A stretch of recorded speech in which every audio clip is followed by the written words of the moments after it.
பேர் என்பதில் அரசியல் ஒளிந்து இருக்கிறது. ரொம்ப நுட்பமான ஒரு அரசியல். நான் சில பேர் சொல்றேன், இந்த பேரெல்லாம் நீங்க நம்ம ஊர்ல கேள்விப்பட்டிருக்கீங்களான்னு மட்டும் சொல்லுங்க.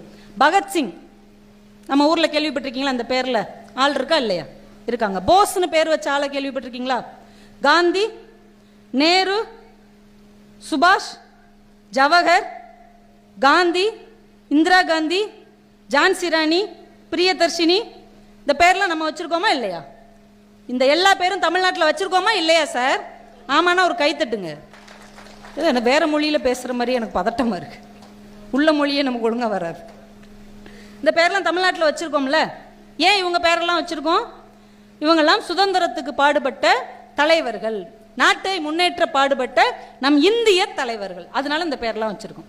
இந்த சில பேர் சொல்றேன், இந்த பேரெல்லாம் நீங்க வடநாட்டில் யாருக்காவது வச்சிருக்காங்களான்னு சொல்லுங்க. வ.உ. சிதம்பரம், திருப்பூர் குமரன், பூலித்தேவன், வாஞ்சிநாதன், காமராஜர், வேலு நாச்சியார், பாரதி, இந்த பேரெல்லாம் யாராவது நார்த் இந்தியாவில் யாருக்காவது வச்சு கேள்விப்பட்டிருக்கீங்களா? ஏன் இவங்கெல்லாம் யார்? இப்போ நான் சொன்னவங்கலாம் யாரு? சுதந்திர போராட்ட தலைவர்கள், இந்திய நாட்டை முன்னேற்ற பாடுபட்டவர்கள். அவங்க பேரெல்லாம் நாம பிள்ளைகளுக்கு வச்சிருக்கோம்.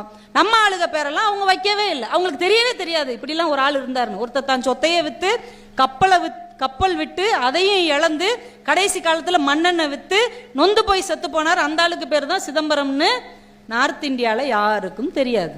ஆனால் பகத்சிங்கின் வரலாறு நம்ம எல்லாருக்கும் தெரியும். வேலு நாச்சியாரை பற்றி அங்கே யாருக்கும் தெரியாது.